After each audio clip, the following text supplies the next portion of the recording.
他在刚才滑落的婴儿车里发现了一名清纯可爱的少女，刚想安慰一下，却差点丢了性命。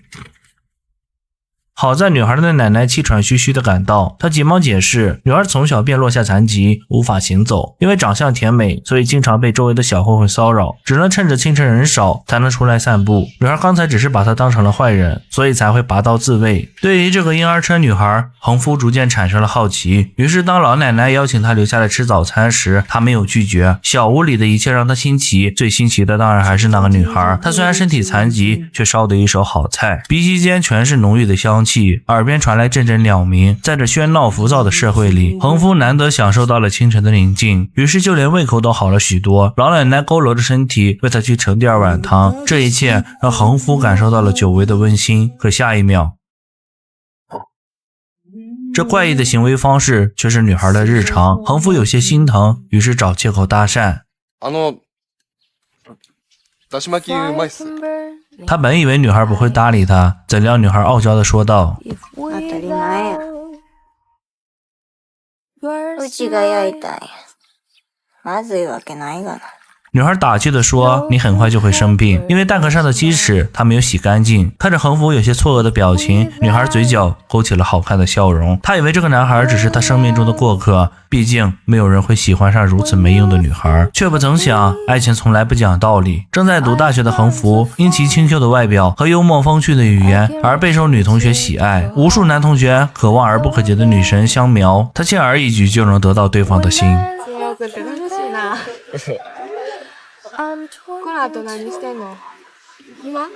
可横夫心里一直牵挂着那个婴儿车女孩，在打工时听到有客人说想去欺负他们，第二天他满心担忧地找了过去，却已经晚了一步。女孩目光中有些闪躲，她不愿让横夫看到自己这一幕，故作坚强地说自己用菜刀发起了反击，欺负她的人也别想好过。从淡淡的言语中，横夫仿佛看到了当时的危险与绝望。他小心翼翼地问女孩以后能不能不再出去，女孩倔强地说不能。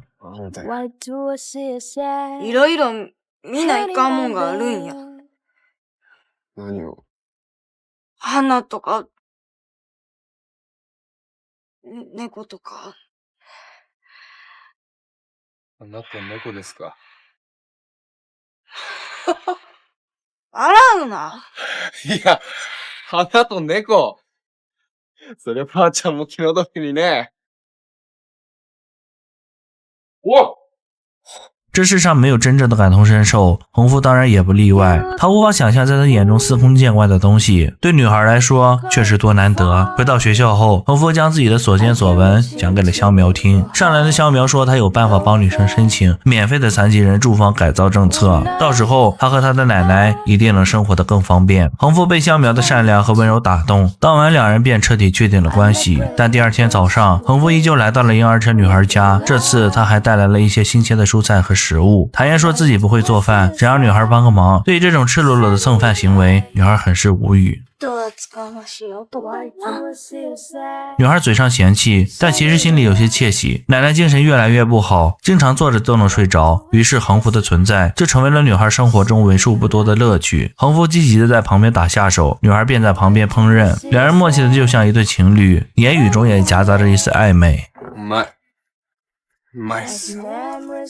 这次两人终于交换了名字，乔瑟，读起来真好听。但此时的横幅不会想到，这个名字将一辈子缠绕在他内心深处，成为他永远的痛。他明明早已将校花占为己有，却又情不自禁地爱上了一个残疾女孩。饭后两人一起看起了书，无法轻易外出的乔瑟总是用奶奶捡来的书消磨时光，其中有一本小说他看得很入迷，很可惜奶奶再也没有捡到第二本。横幅将这些全部默默记在了心里，然后满大街找下一册。功夫不负有心人，乔瑟终于看到了续集，其中有一段话让他很有感触。有一天你不会再爱他，有一天毫无疑问我也不会再爱你，我们会再次孤独，你我都一样孤独，直到一年又一年的时光逝去，我们再也回不到曾经。乔瑟沉浸在小说的悲情世界里，横幅就在一旁吃得很开心。他不懂这些矫揉造作的话语，他只想体验当下的开心。读着读着，乔瑟忽然露出了好看的笑容，这个笑就像是对横幅的鼓励。此后他所做的每一件事都是为了能让乔瑟绽放笑容。为了更好的推乔瑟出行，他在轮椅上安装了滑板，但奶奶不允许乔瑟大白天出去。Why do I see sad? Send me your eyes.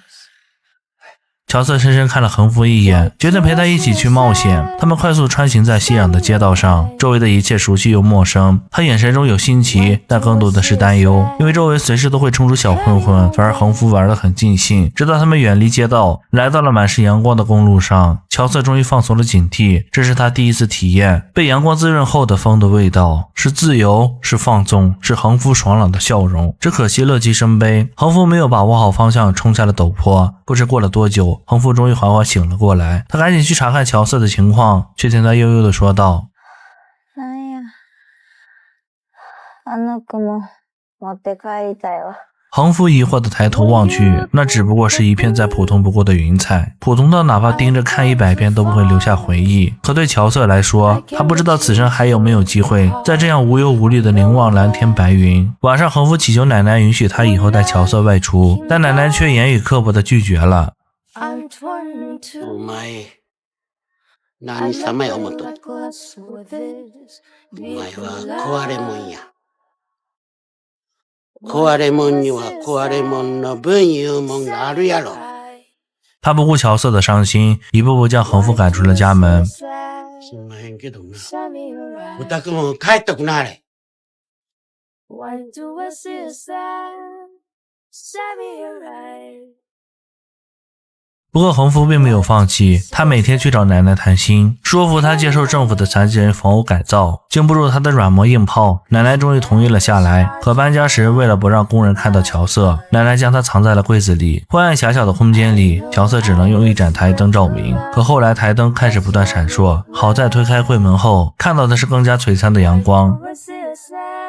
无法上学的乔瑟经常靠着奶奶捡来的学生笔记学习，可他有好多问题都想不通，又没有人能询问。横幅很乐意当起了他的小老师，一点点教他读书识字。两人的手指不经意地触碰在一起，乔瑟有些害羞地收回，却被横幅一把抓住。他挣扎了几次没有成功，便低头的任由横幅抓着自己的手。这是他第一次体验到男人手心的温度，暧昧的气息瞬间暴涨。门外却忽然传来了一声呼唤，原来是横幅的女友香苗找了过来。他想看看这里的改造进度怎么样，也见识一下横幅口中的那个婴儿车女孩。可乔瑟看到两人打情骂俏，心里很不是滋味，于是面对香苗都主动打招呼，乔瑟直接关上了柜门。女人的第六感让香苗察觉出了这其中的问题，可她并没有表现出心中的不满，而是不断的询问横幅，这是不是就是那个残疾女孩，动不动就像猴子一样从板凳上跳下去。乔瑟感觉自己的心被狠狠刺了一刀，他没有想到横幅竟然和别人这么描述自己。于是等晚上横幅冒着雨来求见时，乔瑟第一次将他拒之门外。上手。Send me your eyes. うるさい。 Why do I see sad? Send me your eyes. 久美子、アホか、やめんか。 Why do I see sad?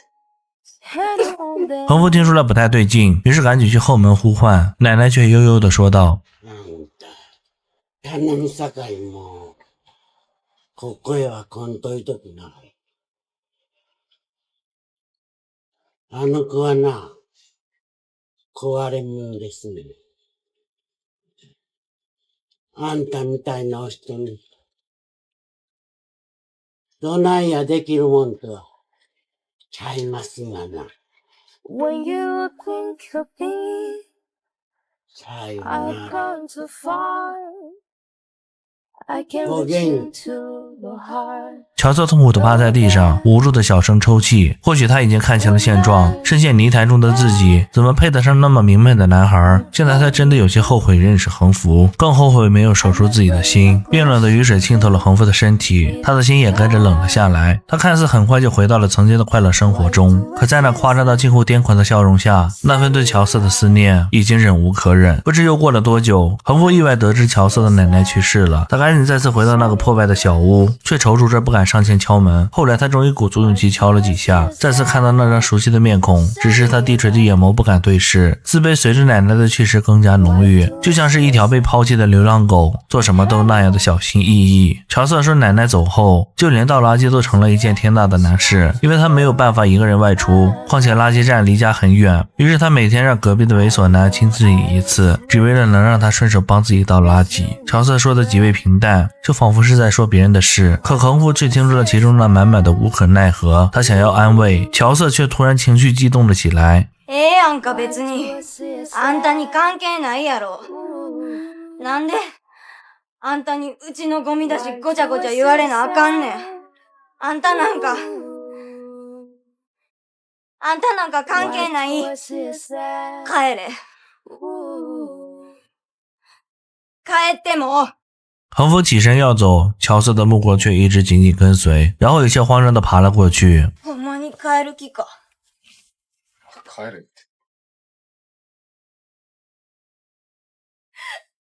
帰れ。帰れって言われて帰るようなやつは早く帰れ。横幅终究还是心软了，回头将乔瑟抱在了怀里，静静地听着他的哭泣，颤抖的哭声中满是委屈。Why do I see it sad? Send me your eyes. Why do I see it sad? Send me your eyes. ここにおって。Why do I see it sad? Hanging on there. ずっとやで。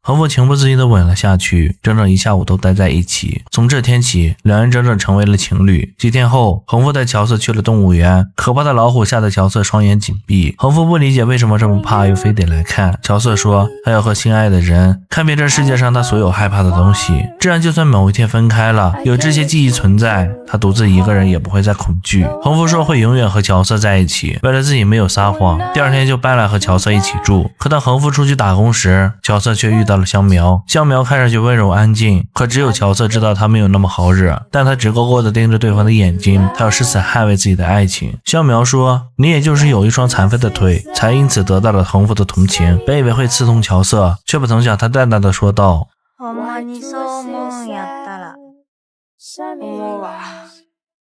あんたも足切ってもうたらええやん。乔瑟没有害怕，反而仰起头伸出了手。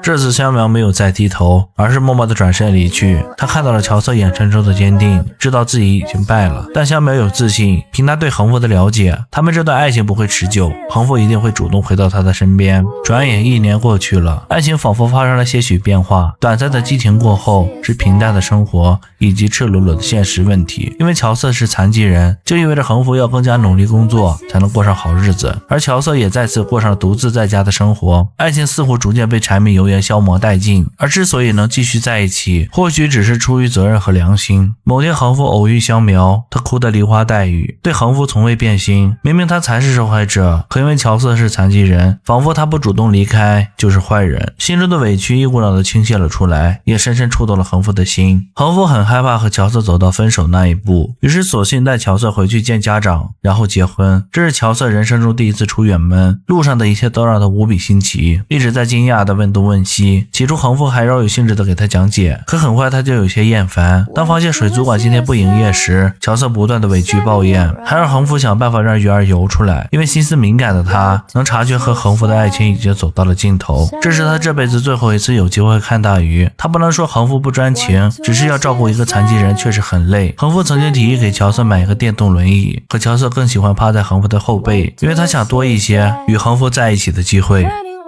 勘弁してくださいよ。俺だってさ、いつか年取るんだからさ。老了后还会在一起吗？乔瑟不知道，也不想知道。回到车上后，他默默关掉了导航。横幅看了一眼，默契的没有问为什么。乔瑟说他想去看看大海，横幅立刻带他去了海边。他们一起体验咸咸的海风，冰凉的海水，波光粼粼的海浪，还捡起了些许贝壳。这些美好的就像是梦境。乔瑟真希望一辈子都不会醒来，却只有将这一刻留在照片里。只是照片中的横幅笑容满面，可乔瑟却紧锁着眉头。他不知道横幅什么时候会说分手。久，但他想应该就在明天。晚上横幅不小心打开了旅馆的投影，整个房间间出现无数条鱼，乔瑟被惊惊的无法言语。他让横幅闭上眼，问他看到了什么。横幅如实说什么都没看到，眼前一片黑暗。乔瑟却说那是他以前待的地方，曾经他生活在暗无天日的海洋中，没有阳光空气，没有蓝天白云，没有风，没有雨，只有一片死寂。他并不觉得孤单，因为他早已习惯了孤独，直到横幅的出现一点点将他从深海中拉了出来，他才终于感受到了时光的流逝，四季的交替，才终于意识到原来自己也有呼吸。他不知道自己是否还有勇气再次回到深海里，只可惜他的忧愁横幅没有听见。他在那熟悉的面孔上深深落下一吻，然后第二天早上主动递上了一份礼物。これ選別や。